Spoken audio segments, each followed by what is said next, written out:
We're really happy to see so many able to join us live here in person, virtually, for our HR Council meeting for, is this February? Very happy to have those who are joining us on the recording afterwards. So this is our HR Council meeting for February, and very happy to have Michael McVey, President of Clearview Management Resources, here to talk to us today about operational intelligence alignment, which is how to use an integrated systematic approach to improve the way you attract, hire, and develop your team and align them toward the company's strategic goals. So hopefully we'll walk away with a business process that you can use to benchmark your current methods. A little bit more on Mac. So he's the CEO and co-owner of the Clearview Management Resources Integrated Performance Solutions Group. 48 years in business and organizational communications from Otterbein University, co-founder of the Manufacturers Legacy Partnership, conducted a study for the Ohio State University on manufacturing needs for skilled and highly skilled talent, is a co-founder of Veteran Professionals Network of Central Ohio, 17 years employment in manufacturing industrial arena, including 5 years as VP of HR and VP of Operations for a manufacturing firm. Manufacturing experience with CVMR includes co-founding the North Central Ohio Manufacturing Alliance, and he's a partner with the Central Ohio MEP Manufacturing. What is it? What does the MEP stand for again? Manufacturing Extension Partnership. Extension Partners. Thank you. Our system around the state. And he's involved in so much more. Definitely has a vast array of knowledge in manufacturing and hiring workforce talent. So we're very happy to have Mac back with us again. He was a presenter, oh gosh, it's been maybe a year and a half or so ago. And I think Frank's on this call. As you get older, you know, what seemed like it was a year ago was 5 years ago. It happens, but thank you again to Frank for reconnecting us. I think he's on this call, Frank Gibson. We're very happy to have Mac, and I think he's going to introduce maybe some other folks with him as well. But with that, I think I'll have Mac kick us off. Okay, thank you, Matt. Appreciate it. As you see, I have a cohort in crime here, Josh, who is helping with the technology. He's a partner. And then I have Karen back here. Okay. So if anything goes wrong with the technology, we point the finger over here. No. I'll do my best. And I do have a bad sense of humor, so I apologize up front. All right, you should be able to see that now. Okay, so as Matt said, my background is diverse, but the common threads throughout the 40-some years has been the talent management world. Beginning with the nuclear Navy, I was picked up and did 4 years of training of reactor operators, engine room operators, engineers out in Idaho. And some people wonder, okay, you're in the Navy and you're in Idaho. Yes, that was an Atomic Energy Commission site. Anyway, so I have a lot of experience in this and a lot of passion about many of the different elements of the world of talent management. One of the strongest ones is talent development. But foundation is the fact that I definitely believe that talent management should be the focus of organizations. So anyway, moving on. How many of you have experienced these daily? How many of you have too much time on your hands? People take care of all the problems. They don't bring them to you. You're trying to figure out what is your job here. When they solve problems, the problems never come back up. They're taken care of for life. Okay, you get the picture. How many of you look out your window and you see a line that goes up around the block of job candidates? They're knocking at your door. You're having a hard time keeping them away. You don't even have to post. They're there.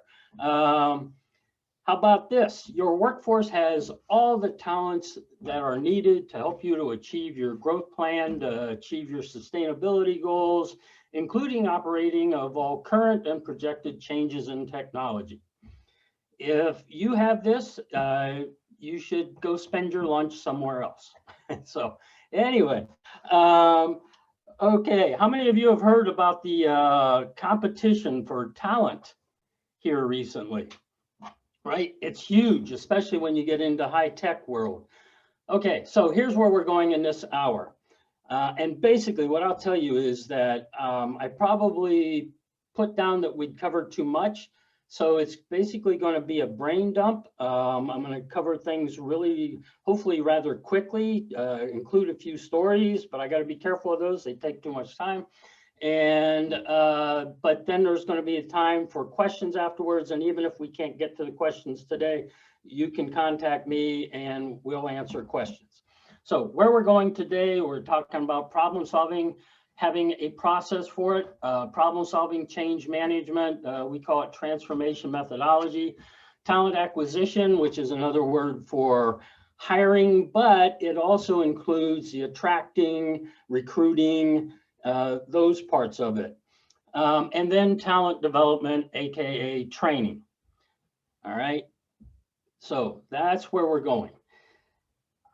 Right up front, let's cover a few things that I find to be critical elements of all three of those categories.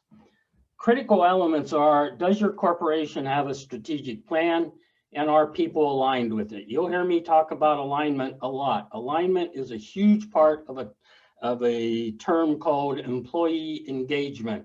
And the fact that if your employees are aligned, the greater their production, and the lower their turnover rate, the higher their retention rate is. Okay, so alignment, corporate strategies, where's the business going? What are the growths that they want, the changes they look to make, what kind of culture they want to have, all those kinds of things. They then lead to, you have this tiering effect across the corporation, or you should, where like finances says, based on those corporate strategies, here's our strategies, here's what we need to do. Talent management says, here's our talent strategies, here's our tactics. So if you get into these things, like if you look at talent, I'm pointing at this like you can see me pointing. Anyway, I'm used to doing things in front of people. So talent, when you look at talent tactics, you've got job plans, or otherwise known as job descriptions. What are the details you have on those? Culture, what is the culture you want to maintain? What do you want to have a place where we pay high, where we pay in the middle, where we pay low? You know, you get into all those different strategies and tactics, succession management, career pathing. How many of you have heard that term used a lot here recently? Can people see that if they come in there, here's the logical career path for somebody with my talents inside this organization? Now, does that mean that they're not going to want to change career paths into something that they're not used to being? No, there's a good chance that they may see something they didn't know about, especially the younger they are, right? They're going to see things that, oh, wow, I didn't know about that. Tell me more. SMEs. How many of you have heard of SMEs? No, they're not small and medium-sized enterprises. Those are subject matter experts. You'll hear me talk a lot about those. In the nuclear Navy, which is where I began my career, we focused on subject matter expertise at all levels, all right, and engaging that subject matter expertise. But it was criteria-based subject matter expertise. Process approach. Processes is a systems thinking way of doing things, workflows, procedures, things that gets results, proven reliability. People need to see a systems thinking. They have more trust in the organization. They know, okay, here's how this organization works. Here's how I play in this field. Here's what I can count on. Here's what I can't count on. It builds trust. One of the jobs I had, I was responsible for all processes and procedures in the Nuclear Operations Training Department at Consumers Power Company. And we set up SMEs sponsors for each process plan that we had. And they were the ones, you know, do you use those? Yes, you use them all the time. They become universally used. Again, that builds trust. Can you stray from them? No. Can you change them? Yes. All right. But you use a process to change them. Integrated thinking. How many of you know people that think that they're living in a silo and what I do in here doesn't affect you? Don't worry about what it is I do here. Yeah, okay, it affects everybody. At a minimum, it affects trust amongst others. Alignment, we talked about that.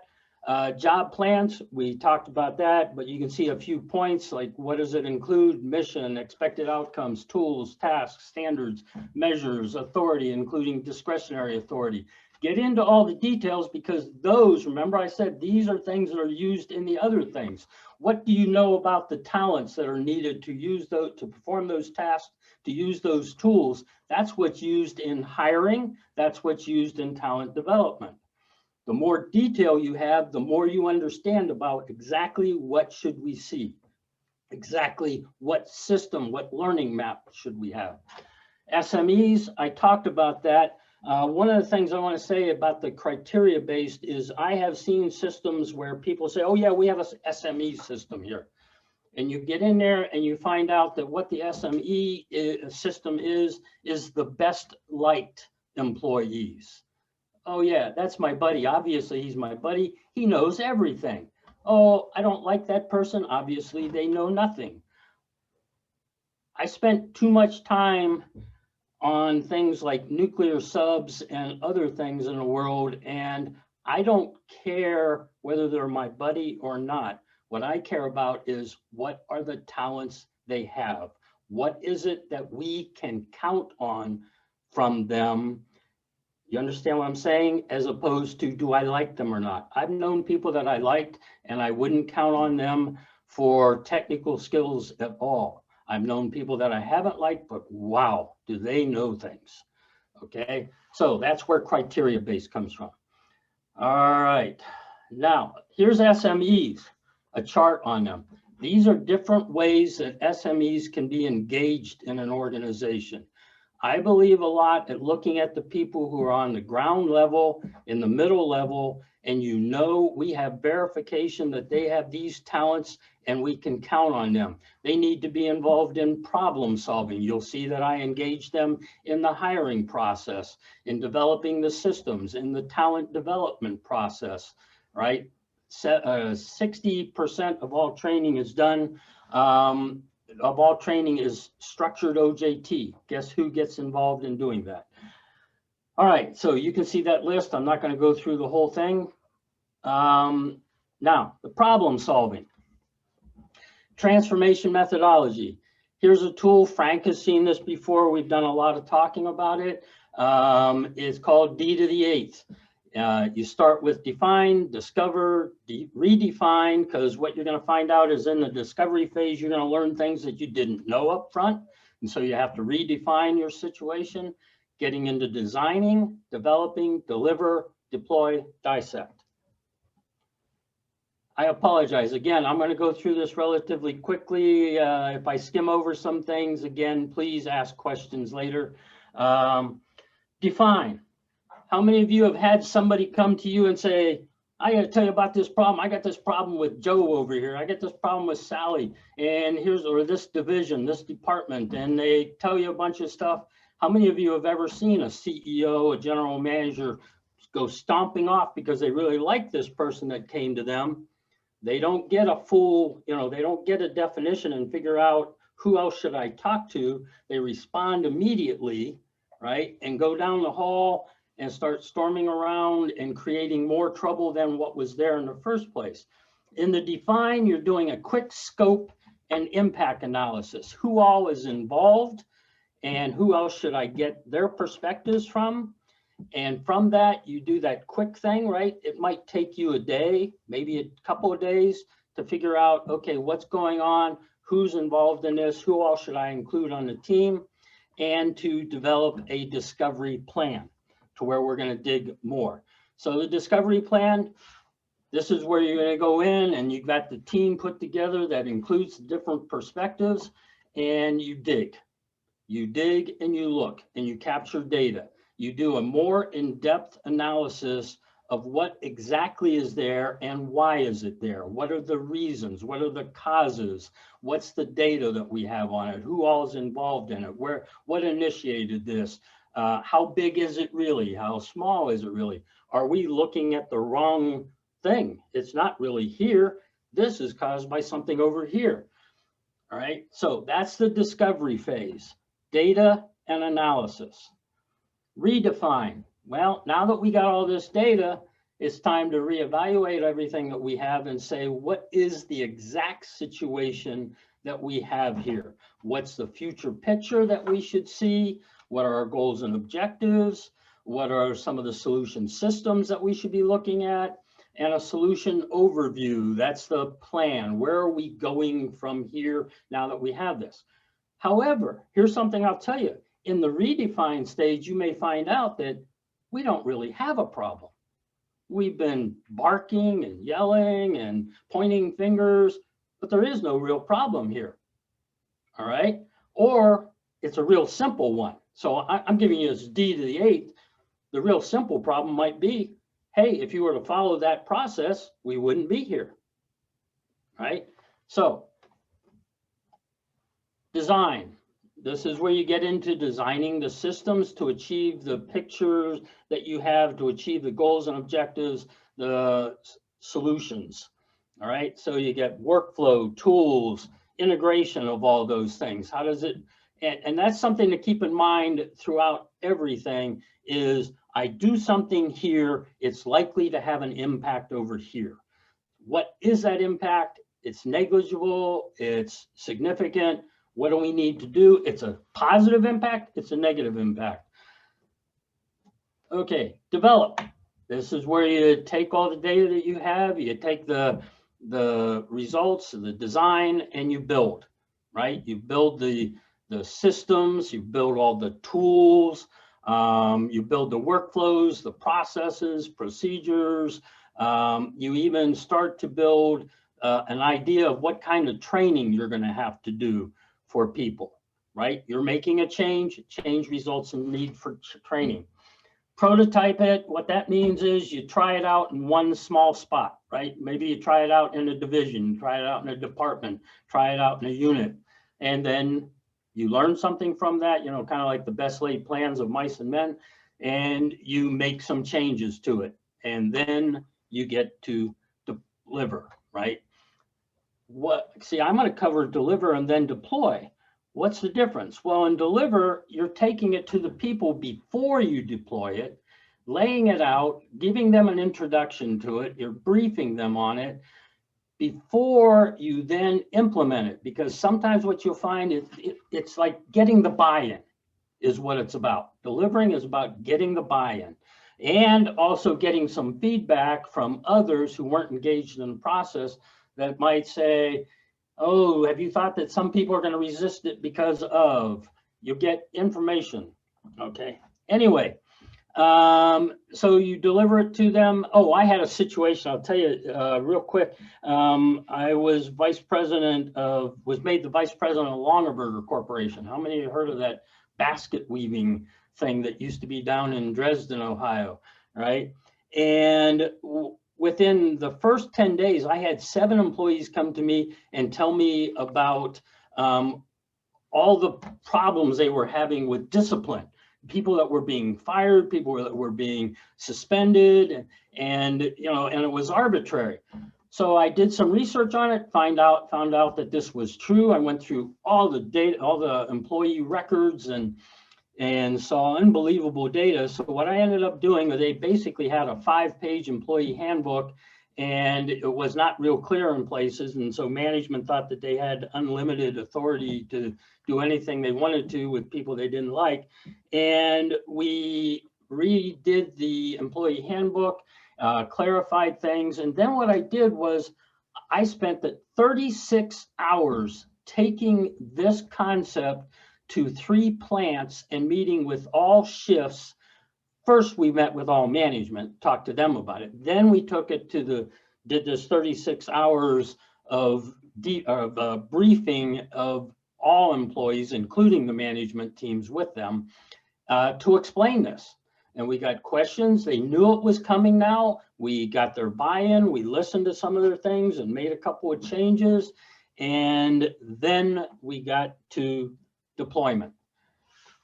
that delivery section can be dramatic. We also do in the delivery section, I moved to deploy too quick. You get into like training that you may have to do, setting up of SMEs, setting up of mentors, that kind of thing to help people to deal with the change, to help them to understand how to implement it. The deploy is put it to work. That's a simple one. Okay. There is one that I just suddenly realized is not on. Oh no, it's behind the pictures. Sorry. And it's dissect, and that's where what you do is, okay, so we think we got all the bugs worked out, but you guys know as well as I do, even though you go through this whole process, you're going to still find some bugs. So like once a month, do a debriefing. In 6 months, hold a meeting and find out everything. So you measure, analyze, track, tweak again, right? So that's D to the 8th. This is used, will be referred to in the other two processes about hiring and talent development. How many of you have ever heard somebody say, okay, here's what the problem is, and the answer is training. We need to throw training at people, right? Or here's what the answer is, we need to hire somebody. Let's go back and look at the D to the 8th process you just put this through, the problem solving process. Is that really the answer? And this is particularly true when organizations are making lots of money, because then they look for the quick and easy answers, and they will be less likely to put it through a solid process, problem solving process up front. Okay, so moving to talent acquisition or hiring. I'm used to asking if you have any questions, but that's not possible today. That'll be at the end. Okay, so world of talent acquisition, hiring. How many of you have an approval process? In other words, if you're going to hire somebody, you have to submit a request to hire, right? A job request. If you don't, you should have. Even if it's in the budget, right? You have a job that's supposed to be hired on this date in the budget. Well, where are we? Are we where we thought we would be in the budget? Have we hit the benchmarks that we should have hit in the budget? You should have an approval sheet no matter what job you're hiring. Some managers will say, well, wait a minute, that's what you pay me for. You pay me to make those hiring decisions. Yeah, well, you realize again how many times we end up with people that we shouldn't have, and we end up with them for a long time. I've seen situations where managers had a problem with a director, and what did they do? They didn't deal with it. They actually moved that person into another job that had no consequences whatsoever, right? It was kind of like a makeup job. They're paying over $100,000 a year for this person to sit in a corner, and then they hired somebody to do their old job because the manager couldn't deal with the problem. Okay, I saw a situation where an organization needed an engineer, but they only needed an engineer for 20 hours a week. So what did they do? They hired the engineer, made him a manager of a 17-person organization to justify the other 20 hours and to justify the pay. And so what happened? They got an engineer for 20 hours a week, and they got an irritated group of people of 17 because this person was not a people leader.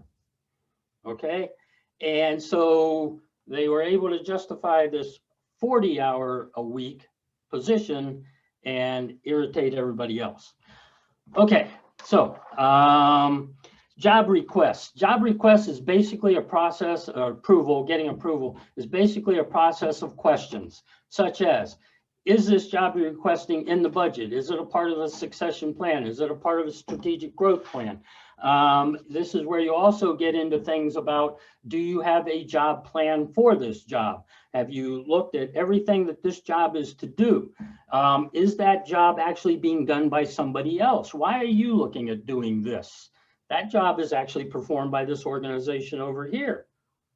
Why are you doing this? You get into, is this a brand new job or an unexpected existing job? Right? Justification, return on investment, a timeline, return on investment timeline. What's the impact? And again, did you use effective problem solving or transition management when you decided that you needed this job? Make sense? Okay. How many of you have ever experienced one of these? The 40-hour hire for the 20 hours of need. Talked about that with the engineer. The infringement hire. That's where, hey, wait a minute. How come you're hiring that job? That's our job. We talked about that. How about the ineffective problem-solving hire? I think we covered that. The emotional hire. That's kind of like the deal with where they couldn't deal with the problem solving with somebody. And so they went and hired somebody new instead of taking care of it. The avalanche effect hire, or the domino effect, or the your problem is now our problem hire. So you resolve something in your problem in your department, but you now create, because you're not in that world, that vacuum world, or that silo world, what you just created here that solves your problem is causing a problem over here for somebody else. All right. Approve. Uh-oh, did something wrong there. Sorry. Identify talents to hire. Okay, we go to hire a job. You can't possibly in the hiring process pretend to screen all talents that exist in that job. You've got to focus, you've got to prioritize. The first thing that you need to do is identify what are the those talents. All you got to do now is figure out what Max said. The critical talents, all right? What are the critical talents to perform the job? Again, one of the best places to find out what are the critical talents to perform the job is from the SMEs combined with the managers, right? They know what's going on in the job. They know what parts of the job you do most. They know what tools you use most. They know which tools cause the most problems, right? Those are things you go to them and find out, yes, we need to hire somebody who has this. Now, you get into a to hire versus to develop. How many of you have that? Here's the talents we need to hire. Here's the talents we need to develop.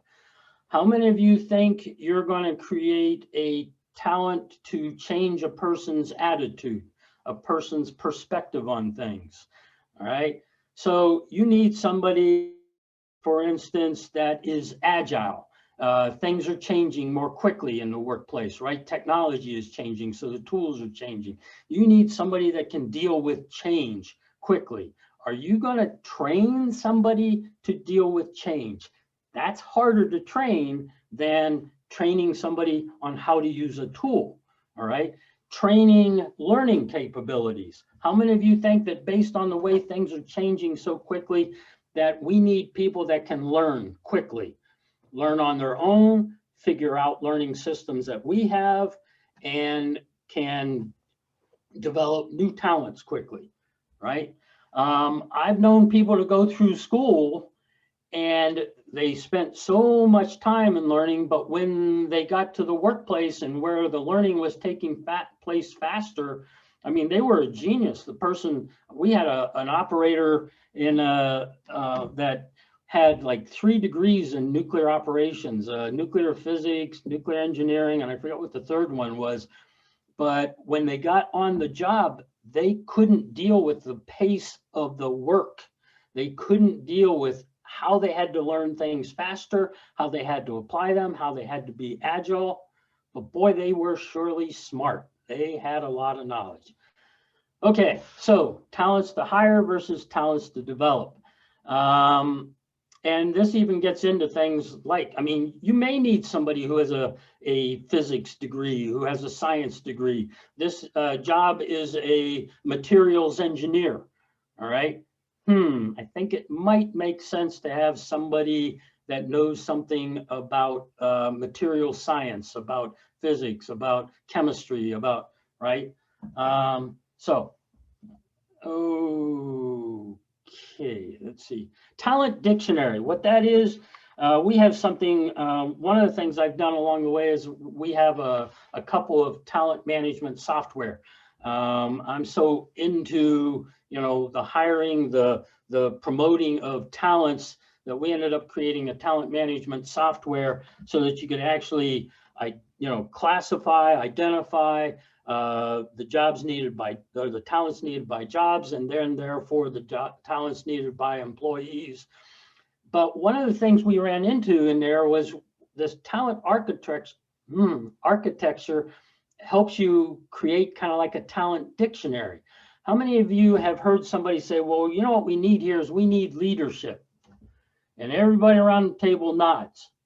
But then you get everybody around the table separately and you say, when you say leadership, what does that mean to you?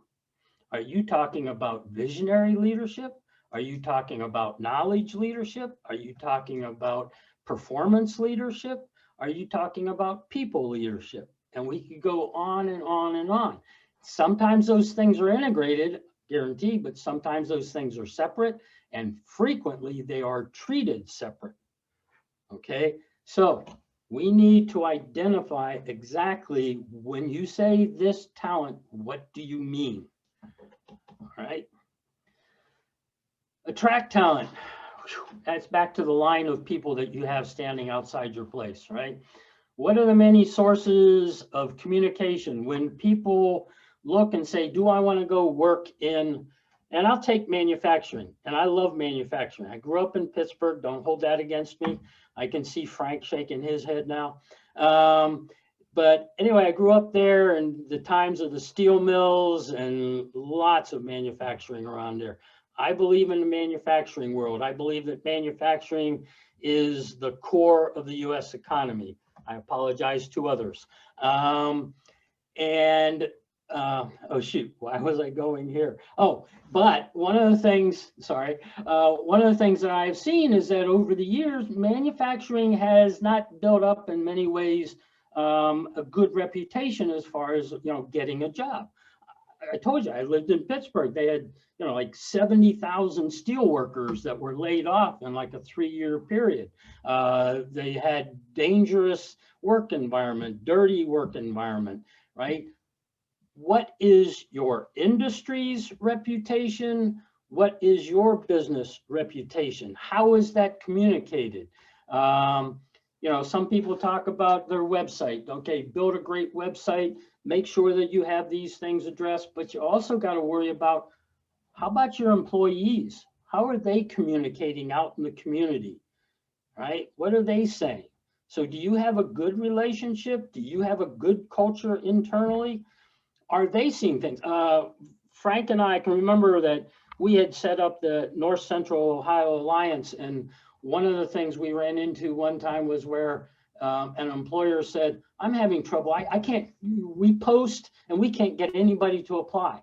And so we started to ask them some questions. And what we found out was that it was a nasty, dirty place. It felt uncomfortable going in there. People didn't like it. And so what was happening was their employees were talking about it in the community. They did some surveys and found this out, and they then went in and made some quick and easy changes just to, like what was on the wall, what was on the floor, on the wall as far as clean and paint. Also, what were we posting? All those kinds of things. And guess what? They did see an immediate change. People inside the organization were talking outside the organization, and now they're talking a different language. And I will tell you this, I've seen this where you've got the people inside the organization, they talk to some other people. You get into where they start talking to some of the leaders in the community, where they start talking to some of the educators, and the educators are talking to the students. It's that domino effect, right? Okay, alignment. Engaging communities of interest. When did that survey for Iowa State University, one of the things we recognized was there was the industry itself, it was the talent, where the talent was. So you get into students, you get into veterans, you get into other people who are employed. You have government, right? So that gets into like grants and others. You have the community, which includes community leaders, includes other businesses, includes parents. Think about that. If you have a parent that grew up in Pittsburgh with me, they might not like manufacturing like I do. They might be able to just remember that their uncle, their brother, their grandfather, right, got hurt, got laid off, okay? So getting to the parents can be a huge thing, so that they understand that the world in manufacturing, and I know this has got other people in it, right, other industries, is different today, dramatically different, way cleaner, safer, more interesting because of the technology and how that's changing, more engaging because of the higher technology. You now have higher talents and management is more likely to engage the SMEs, right? You become a bigger part of the team moving up. Okay, so misrepresentation. Be very, very careful. I have seen organizations where they hop on to the employee engagement train. And so they put on their website that we do employee engagement. We're the #1 talent development in the world. We're, you know, and blah, blah, blah. And then you get into the organization, people get in there and find out that's not true. And so you create a revolving door. You may attract people, but then they leave, and when they leave, what happens? They leave mad.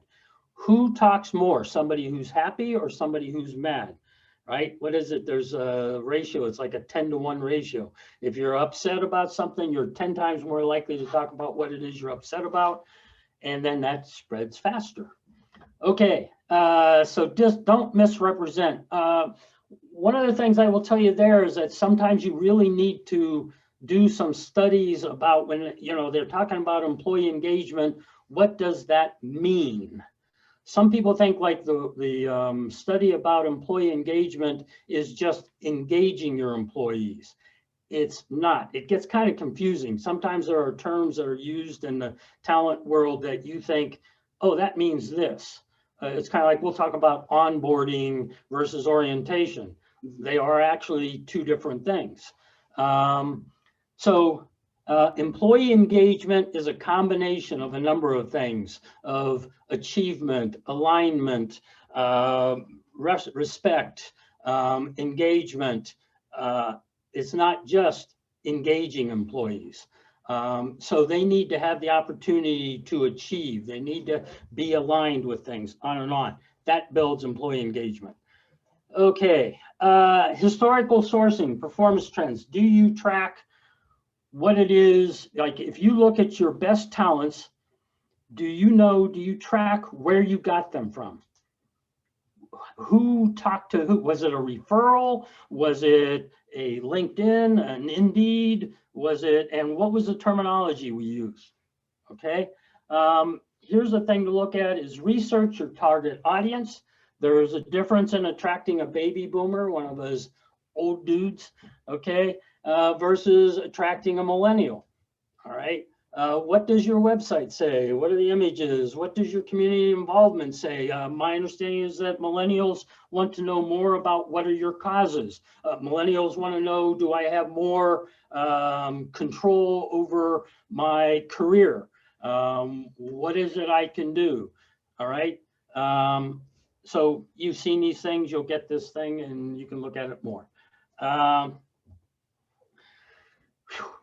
I'm going. Okay. I got somebody giving me the times here, fortunately. All right. So sourcing, internal versus external. One of the things I'm going to tell you, you'll hear this over and over again, is you need to track accurately the talent that people in your organization have. Okay. That's a critical element of talent management. Do I have accurate listing of what talent people have? There's all kinds of talent management systems, including one we have. I don't care how you do it, do an Excel spreadsheet. But one of the things you need to do as a part of that process is talent verification. Okay, was it just that they said it? Was it just that I trust them, or did we see it?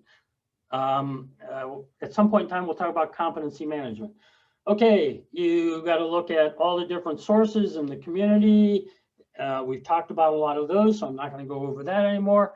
Where and how do we find our best performers? And that's us looking at what it is we have inside, and that's part of that historical thing I said before.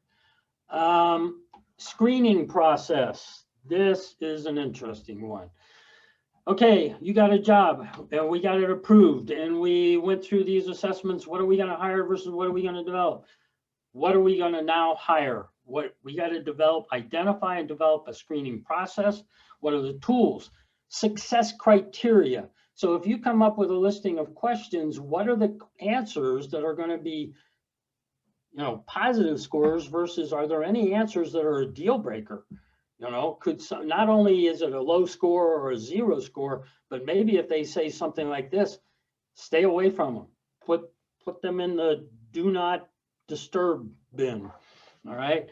Okay. You need to come up with a scoring matrix so that you can keep track of all of this. I'll show you an example here in a second.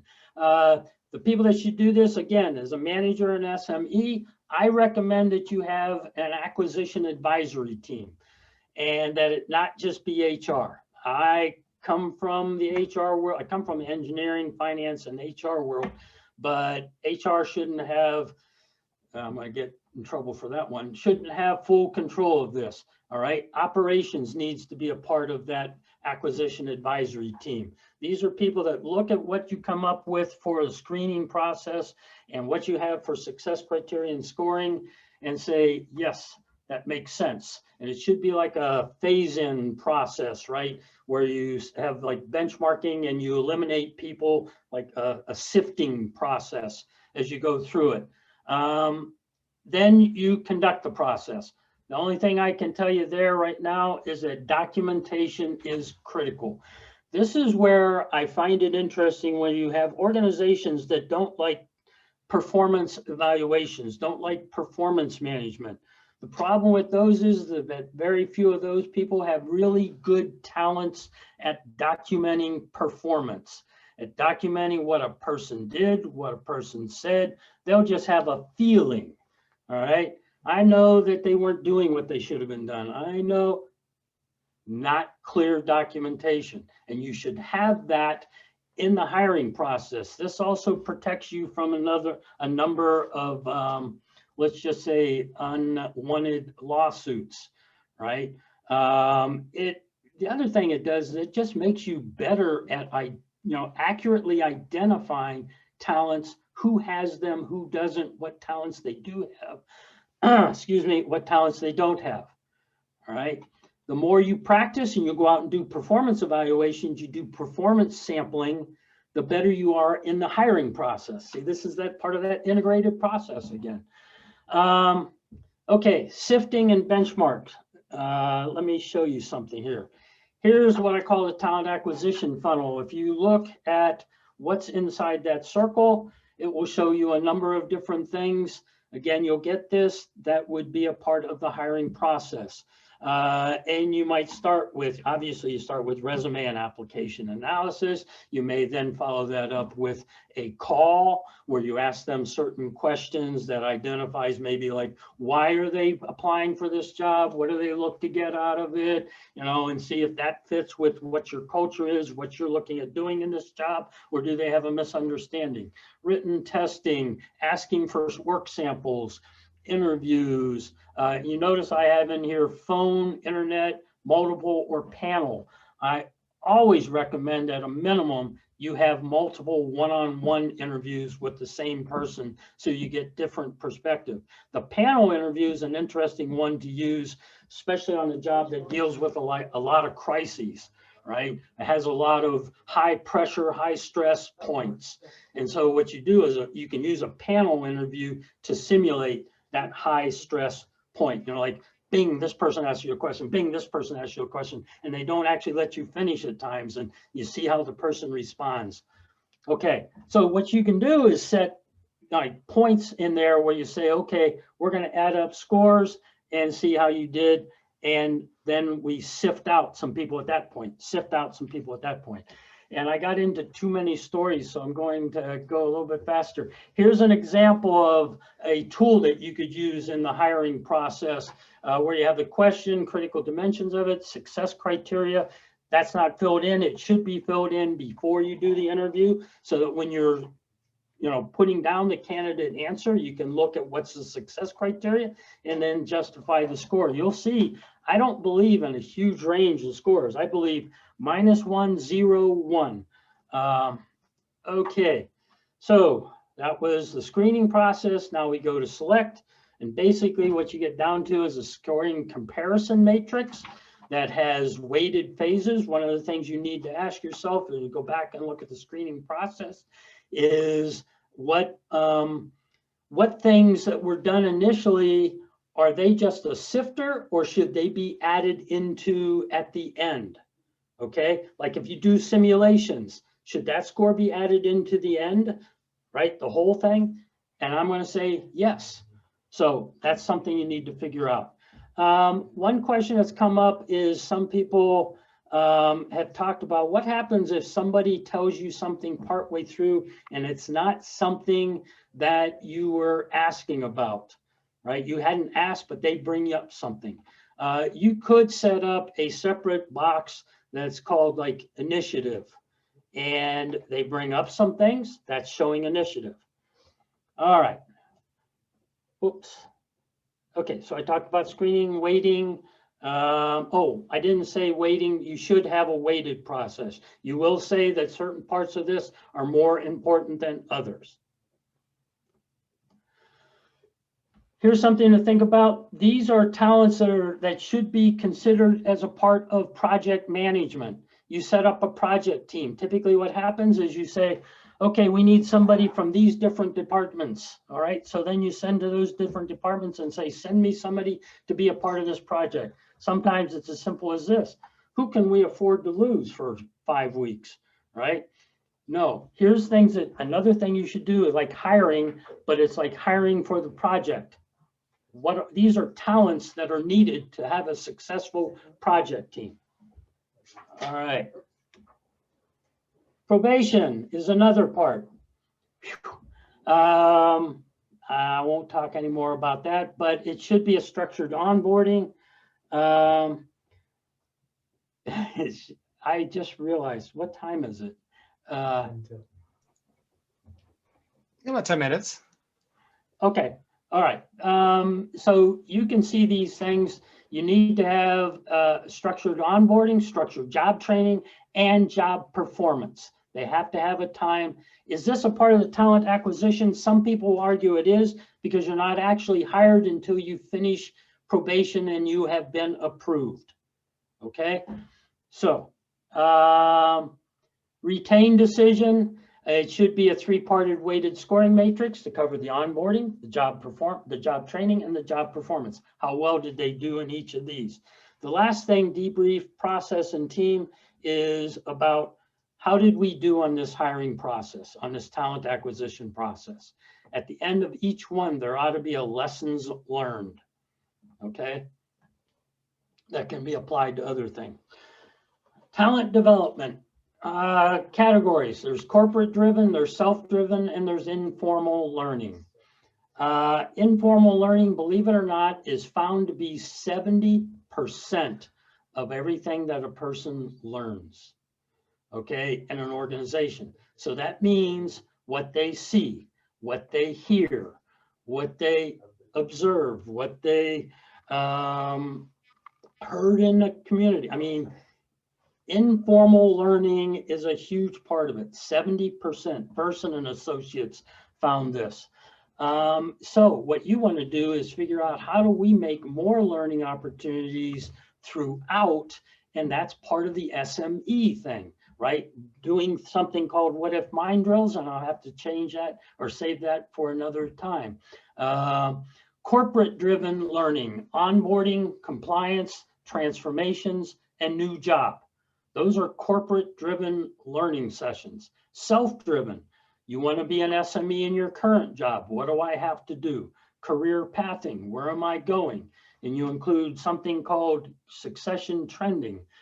This is a succession trending chart What this looks at is your organization says we're going to grow by this much. So here's the number of jobs we're going to need. Plus you look at what are the trends in talent turnover in that job. And so that should tell you, here's what you're going to need over the next year, 2 years, 3 years. It's a ballpark, okay? It's not a 100% accurate. This job, look at this job. Nobody's leaving. It's not growing. So when a person plans their career path, looks at career pathing and plans their career, they ought to know that this job is not likely to be available for 3 to 5 years. Nobody leaves that job. Okay. And I'm sorry, hopefully you heard that I was racing through this. Here's what I say. You're going to get the process. If you go to clearview-mgt.com, you can see some of the process tools there. If you have any questions, and I promise I do not try to sell you. Oh yeah, I do remember saying that one that you were talking about, one I did before. I will not try to sell you. I will just answer your questions and lead you in directions where you can get more answers. My job is I see it as I have a passion about talent, and I think you should too. And I want to, embed that where I can. Okay, it's my mission. So, okay, any questions? Well, thank you, Mac, again. That certainly comes through. Your passion on this shines, and it did a year and a half ago when we first met you. But yeah, did you have any kind of more specific examples on going through a D8, the D8 process with a problem or a challenge, and can go through those steps and show how that kind of would look? Okay, here's an interesting one. It's a general one.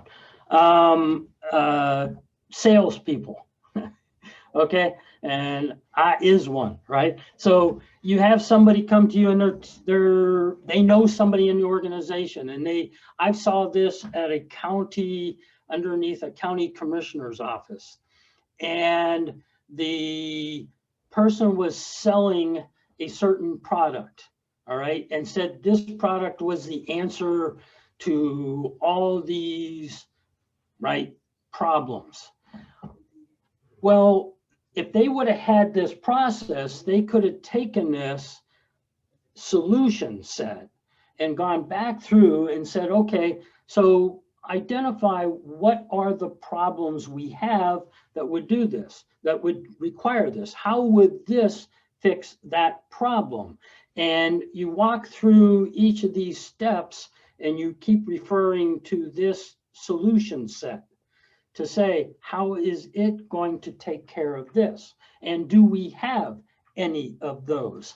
Would there be a cheaper and better solution? And so you walk through, what is it we exactly have here, right? And you put those supposed problems that this addressed through this whole process in this organization. This was a $500,000 piece of software, and I'm talking about 28 years ago, okay? And what did they do? They went out and they bought it. They did not put it through this process. They bought it, and then they started to implement it, and they found that it was causing more problems because they didn't have the problems in the first place, all right? And then, okay, so it complicated things. It didn't get them answers that they needed, and it just caused other problems. It took away from the credibility of that department. I could go on, but does that help? Is that another? Absolutely. I think it's a good example there. Yeah. Excellent. Any other questions for Mac on this?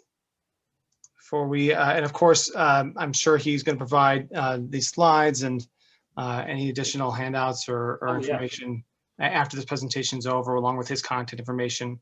I'll have that all sent out to everyone here. Seeing no questions in the chat or otherwise, I'm going to say thank you again to Mac and to his tech team behind him. You guys didn't lose power or anything. It worked out really well. Thank you so much, and a really great presentation. And thank you all for attending and those that are watching the recording afterwards. And we will see everyone next month at the March HR Council meeting. Thank you again. Thank you, Matt. Appreciate the opportunity. Thank you. Thank you.